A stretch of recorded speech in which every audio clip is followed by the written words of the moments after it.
এইবাৰ আমি একেবাৰে মানে লাষ্ট আৱাৰলৈ একো বস্তু নাৰাখোঁ। সঁচাকৈ কংগ্ৰেছৰ লগত যদি এইবাৰ বুজাবুজি হয়, তেতিয়াহ'লে আগতেই কংগ্ৰেছ দলে কিমানটা সমষ্টিত খেলিব, আমি কিমানটা সমষ্টিত, বেলেগ বেলেগ ৰাজনৈতিক দলে আমি কিমানটা সমষ্টিত খেলিম, তাৰ কথাখিনি আগতীয়াকৈ ফিক্স হ'ব লাগিব। আগতীয়াকৈ ফিক্স হোৱাৰ পাছতহে আমাৰ মাজত আকৌ ইউনাইটেড প্লেটফৰ্মটো গঠন হ'ব লাগে।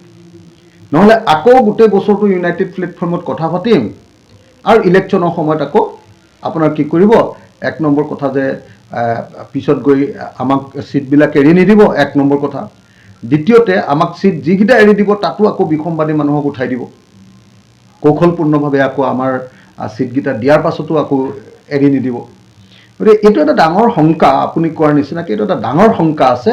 আৰু সেইকাৰণে মই স্পষ্টকৈ কৈছোঁ যে প্ৰথম এখন আমাৰ ন্যূনতম অমৈহতীয়া কৰ্মসূচী এখন, বিৰোধী পক্ষৰ সকলোৰে এখন ন্যূনতম অমৈহতীয়া কৰ্মসূচী, আৰু কোন দলে কিমানখন আসনত ইলেকশ্যন খেলিব আগতীয়াকৈ আসনৰ সংখ্যাটো ফিক্স কৰি দিব। কেণ্ডিডেট কাৰ কি হ'ব এইটো বেলেগ কথা, কিন্তু এইখন আসনত আপোনালোকে, এইখন আসনত আমি, এইখন আসনত আমুক দল, এইখন আসনত তামুক দল, তেওঁলোকে সম্পূৰ্ণৰূপে আমি এইটো ফিক্স কৰি ল'ব লাগিব যে কংগ্ৰেছ দলে কেইখনত খেলিব, ৰাইজৰ দলে কেইখনত খেলিব, অসম জাতীয় পৰিষদে কেইখনত খেলিব, CPI-M দলে কেইখনত খেলিব, CPI দলে কেইখন খেলিব, CPI-ML দলে কেইখনত খেলিব।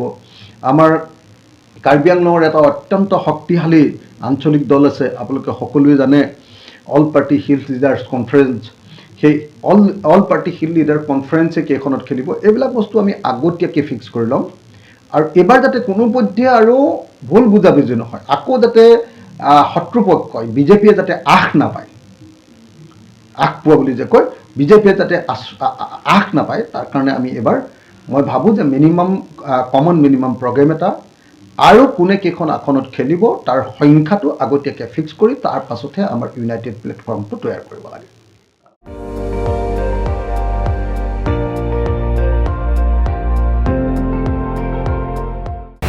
আপুনি চাই আছে ND24, সৰ্বশ্ৰেষ্ঠ নহয়, সৰ্বোত্তমৰ দৌৰত।